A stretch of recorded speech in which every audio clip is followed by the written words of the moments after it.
Bonjour à toutes et à tous. Ce matin, je reçois un invité passionné de sport, de lien social et d'égalité. Bonjour Cédric Lemarié. Bonjour. Merci d'être avec nous, président des Eurogames Lyon 2025. Vous militez activement pour l'inclusion des personnes LGBT dans le sport. Du 23 au 26 juillet, d'ailleurs, la ville de Lyon accueillera cet événement d'envergure européenne qui a pour objectif évidemment de faire bouger les lignes sur et en dehors des terrains. 5000 athlètes sont attendus dans 35 disciplines sportives. Pourquoi vous vous êtes engagé à défendre cette cause? Vous allez nous le dire tout de suite. So they say, dance for me, dance for me, dance for me, oh, oh. I never seen anybody do the things you do before. They say, dance for me, dance for me, dance for me, oh, oh. Bonjour Cédric, merci d'être avec nous ce matin sur France 3 Auvergne-Rhône-Alpes. C'est la dernière semaine de Vous êtes formidable. C'est un plaisir de vous accueillir comme invité. Vous êtes le président des Eurogames Lyon 2025, festival européen du sport inclusif et de la diversité. Vous êtes ingénieur en biotechnologie et diplômé en management. Pendant plus de 20 ans, vous avez occupé des postes de direction marketing et commercial dans l'industrie de la santé. Et désormais, vous êtes en transition pour vous concentrer sur des initiatives environnementales et sociales afin de contribuer, c'est vous qui le dites, à une société plus équitable et inclusive, notamment dans le sport. Qu'est-ce qui a motivé cette bascule? Parce qu'on est quand même dans deux univers très opposés. De passer du monde du business au monde du sport inclusif, ce qui m'a motivé, c'est juste que ça me concernait personnellement. En tant que personne homosexuelle, aimant vraiment faire du sport, l'activité physique, j'avais vraiment besoin de trouver un cadre qui soit vraiment accueillant. Et à l'époque, quand j'étais jeune, je n'avais pas forcément ce cadre, donc j'ai voulu ensuite y contribuer et m'assurer que d'autres personnes puissent aussi pratiquer un sport tel qu'elles sont. Ouais. Et également, l'environnement, l'écologie font partie de vos sensibilités. C'est la raison pour laquelle vous avez suivi une formation à l'Institut Transition écologique et solidaire à Lyon. Que va-t-elle vous permettre, cette formation ? La formation à l'Institut Transition m'a vraiment permis d'acquérir des bases sur la compréhension globale de la transition écologique et solidaire. L'idée pour moi, c'est de continuer de poursuivre dans ce domaine et d'avoir un impact sur la société. En intégrant vraiment cette composante écologique aussi dans le sport. Donc, si voilà, je pouvais ce sont allier des compétences sport, finalement qui vont vous servir l'idée, c'est vraiment de tout dans ces activités de sport inclusif. Vous êtes d'ailleurs un grand passionné de sport, notamment de natation. Vous avez été membre de plusieurs clubs de natation. C'était aux Pays-Bas lors de votre précédente activité professionnelle. Et puis en France, vous avez rejoint en 2012 l'association Cargo de Lyon. C'est la plus grande association sportive LGBT+, qui milite pour une inclusion donc, des personnes LGBT+, et également de la diversité dans le sport. Vous en avez été le président. Pourquoi il est nécessaire, selon vous, d'avoir ce type d'association pour cette communauté ? Il est vraiment nécessaire d'ouvrir des espaces qu'on dit safe pour les personnes LGBT, où elles puissent vraiment pratiquer leur sport en toute quiétude, être telles qu'elles sont. Donc c'est vraiment important d'avoir ce genre de club. Donc, parce que sinon, parfois, elles ont le poids de la société sur elles. Dans les clubs plus classiques, il n'y a pas forcément un accueil bienveillant qui est dispensé, qui est donné. Et les personnes LGBT ne se sentent pas forcément à l'aise. Il peut y avoir des petites remarques, des petites allusions, et on ne s'en sent vraiment pas en lien avec le club. Donc, on a besoin d'avoir ces espaces où, en fait, on peut être qui on est, ouvertement, et ça pose aucun problème. Donc, d'où l'importance d'avoir des clubs tels que Cargo Lyon, ou même les Rébellions, par exemple, pour le rugby à Lyon. Il y a plusieurs clubs comme ça. Il y a tout un réseau de clubs en France qui proposent une pratique inclusive et où tout le monde peut s'y retrouver. Qu'est-ce que vous retenez de vos débuts sportifs ? Est-ce que vous vous êtes senti justement stigmatisé parce que vous êtes homosexuel ? Alors moi, j'ai commencé la natation très jeune. Donc initialement, je n'avais pas trop réalisé que j'étais homosexuel. Et c'est bien sûr au cours de l'adolescence, alors que je commençais à vraiment avoir des gros entraînements de natation, que j'ai pris conscience de ma différence et que cette différence, elle ne cadrait vraiment pas avec l'environnement du club. Comme j'ai dit, il y avait des petites remarques, on n'est pas des PD, des petites remarques. Et en fait, on ne se sent pas du tout à l'aise. Et ça nous impacte aussi moralement. C'est compliqué de pratiquer dans un environnement qu'on sent un peu hostile, un peu fermé, et on ne s'ouvre pas, on n'arrive pas à s'ouvrir. Et il peut y avoir des phases de repli aussi.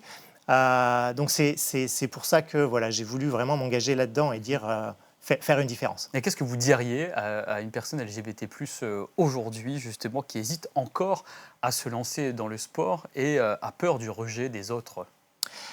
Alors c'était moi il y a quelques années par exemple, j'avais vraiment peur. Et ce qui a changé un petit peu à ma vie, c'est de découvrir qu'il y avait des clubs de sport inclusifs, LGBTI+, et qui permettaient vraiment cet accueil et cette bienveillance. Et donc je dirais à ce jeune, regarde, il y a peut-être dans ton entourage un club tel que Cargo à Lyon, il y en a à Paris, il y en a à Marseille, il y a tout un maillage de clubs en France qui permettent justement à ces jeunes de pouvoir pratiquer en toute quiétude. Parce que vous voyez le sport comme un levier de transformation sociale.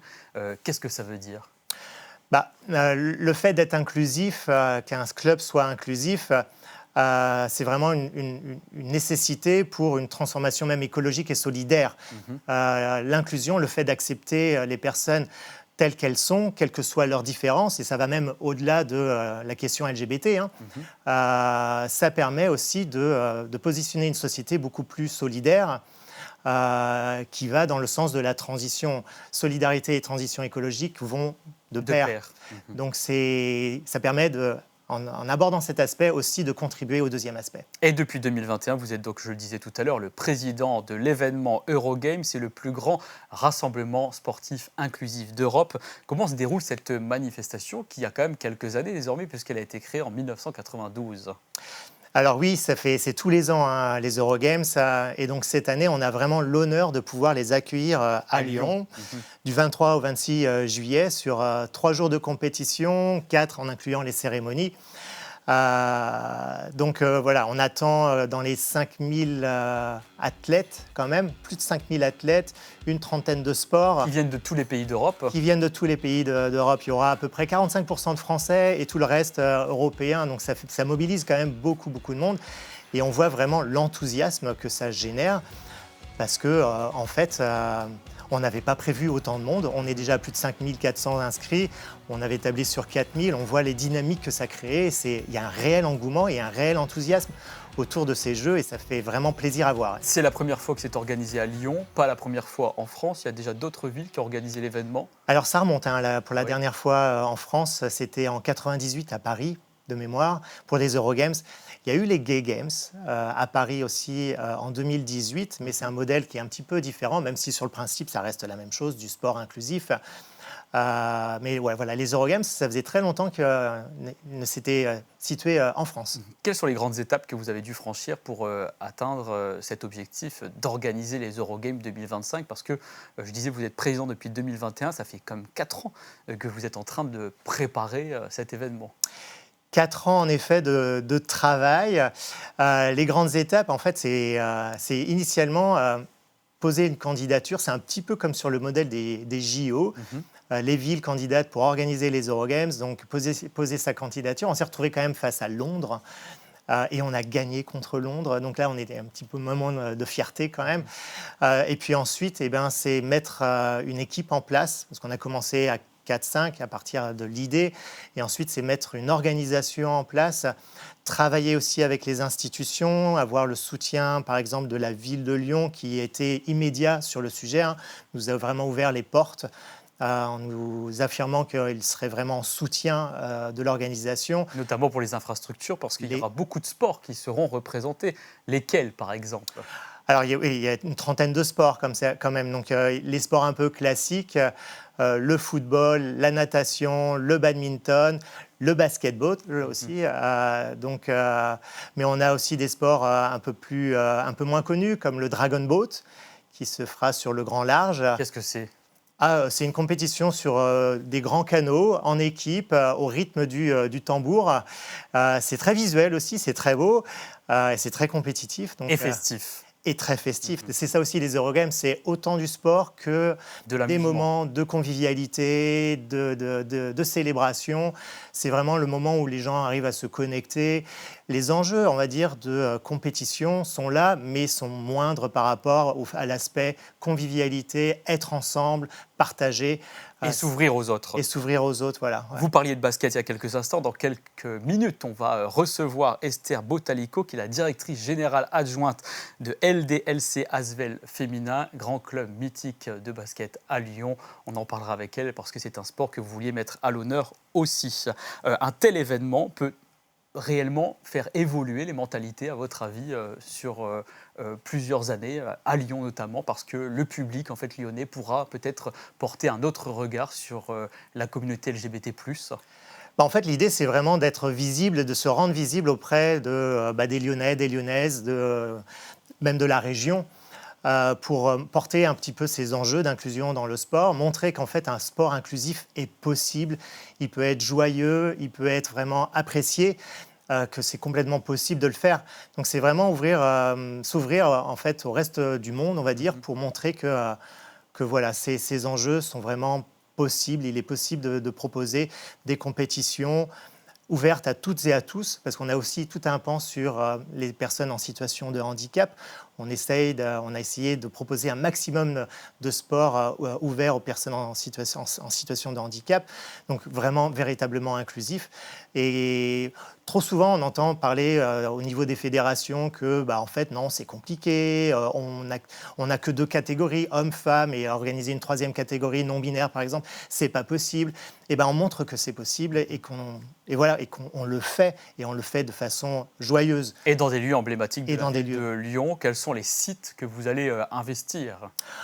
Pour moi, le site qui sera vraiment emblématique, c'est la plaine de Gernan, avec aussi le Palais des Sports. Le Palais des Sports est quand même magnifique aussi, et la plaine, grand espace avec autant de terrain, on va tout occuper en fait. Et le village sera au centre du 6e arrondissement, place du Maréchal Lyoté. Qu'est-ce qu'on va trouver au cœur de ce village ?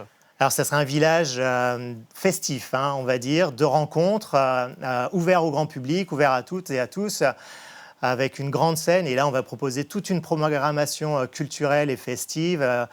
Il y aura aussi nos partenaires. Donc, c'est vraiment la rencontre avec le public, le grand public, les Lyonnais et les Lyonnaises, pour expliquer un petit peu ces enjeux d'inclusion dans le sport. Et de lutte contre les discriminations aussi dans le sport. Il y aura beaucoup de conférences qui seront données aussi sur ce village. Donc voilà, ça sera très beau village. C'est vraiment de partager en profondeur cette thématique, ces enjeux. Voilà. Ce n'est pas uniquement du sport et on se montre en train de faire du sport. Il y a des messages assez importants que vous souhaitez faire passer. Il y aura beaucoup de messages ces jours d'événements. Tout à fait, il y aura beaucoup de messages. Il y aura aussi une matinée de conférences sur la thématique de l'inclusion dans le sport et des luttes contre les discriminations dans le sport.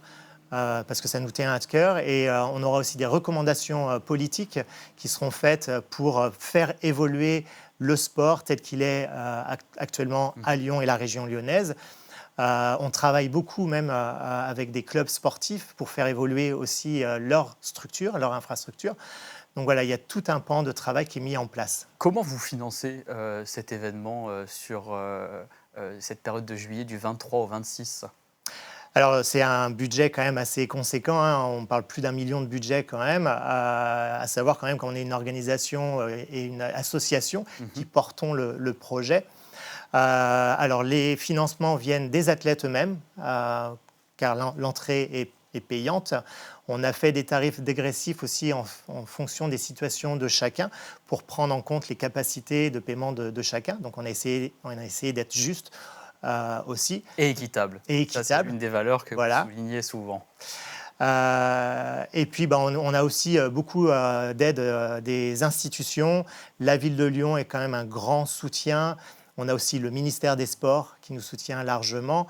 Et puis ensuite, on a quelques sponsors aussi qui nous suivent et qui nous ont aidés financièrement ou aussi en nous mettant à disposition des infrastructures et tout plein de choses qui nous aident vraiment dans le budget. Et vous insistez aussi beaucoup sur le programme Héritage. De quoi s'agit-il justement et quels sont les changements durables que vous espérez après les Eurogames Lyon 2025 ? Alors, avec les Eurogames, on le voit et on le sent, on crée vraiment une dynamique de changement. On travaille dans le cadre des Eurogames avec 25 clubs sportifs lyonnais qui ne sont pas forcément LGBT. et qui ne se définissent pas forcément comme inclusifs, mais qui sont pour le coup intéressés par la thématique. Donc l'idée, et ce qu'on a fait avec les Eurogames, c'est de les former, les sensibiliser sur les questions d'inclusion dans le sport, comment accueillir les personnes et les athlètes LGBT, qu'est-ce qu'il faut faire, comment on le fait. Ou les comportements à ne pas adopter. Voilà. Comment ne pas créer de discrimination. Donc c'est vraiment ces enjeux-là. Et l'idée, donc on a déjà une vingtaine de clubs sensibilisés sur ces questions. Et l'idée, c'est de continuer et d'aller au-delà de cette vingtaine de clubs. On a créé des outils de formation, de sensibilisation, et c'est vraiment de continuer à rouler cette boule et de faire de telle sorte qu'elle prenne vraiment de l'ampleur et de sensibiliser le maximum de clubs sportifs sur Lyon et la région lyonnaise pour vraiment rendre le sport le plus inclusif possible. Et on